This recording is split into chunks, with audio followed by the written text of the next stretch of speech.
Pour moi, c'est la meilleure attaque d'Europe, le Paris Saint-Germain. Avec les 4 dont je viens de parler, et avec Cavani en réserve.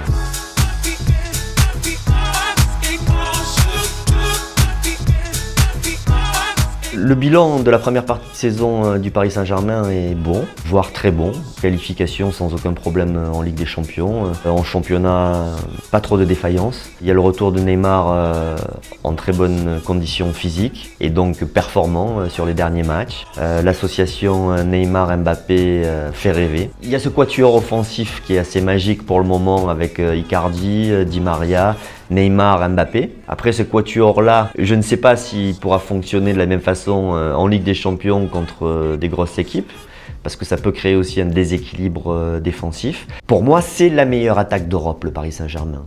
Avec les 4 dont je viens de parler et avec Cavani en réserve. Je pense qu'aussi le milieu de terrain du Paris Saint-Germain a été bien renforcé avec Gueye. Donc globalement, je crois que l'effectif du Paris Saint-Germain est meilleur que la saison dernière et que le Paris Saint-Germain est mieux armé pour aller plus loin en Ligue des Champions.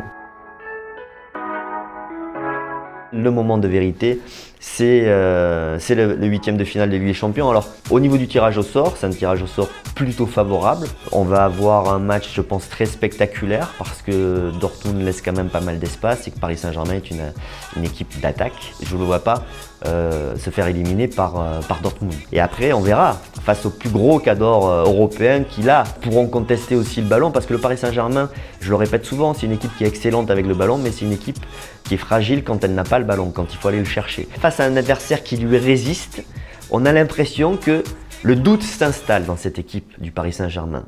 Et quand le doute s'installe dans cette équipe, elle perd ses moyens. Et c'est ce qu'on a pu voir dans les différentes éliminations.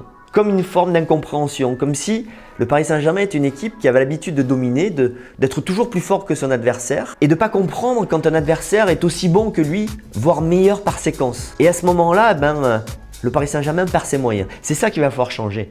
Et ça, c'est pas si évident que ça. Quand on pense à la saison dernière, aux difficultés de cette équipe, au climat tendu, je trouve que c'est assez remarquable la saison de l'OM avec un bon recrutement. D'abord Villas-Boas, l'entraîneur, et puis ensuite avec le recrutement de Rongier, de Gonzalez, de Benedetto, donc recrutement réussi. Et puis après, ce qui m'a plu beaucoup, c'est que Villas-Boas a trouvé son équipe, et je pense notamment à son milieu de terrain, Rongier, Sanson et Camara, qui est positionné en sentinelle devant la défense. Et je pense que ça a bien stabilisé l'OM cette saison.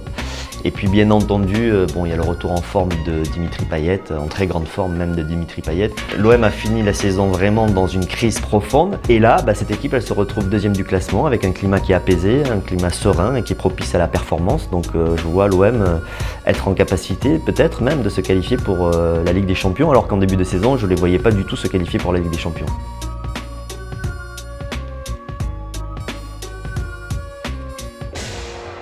Et n'oubliez pas, les amis, d'aller jeter un coup d'œil aux autres contenus exclusifs de Téléfoot. On est toujours là pour vous, et oui. Et on n'oublie pas aussi, évidemment, d'aller s'abonner. Salut!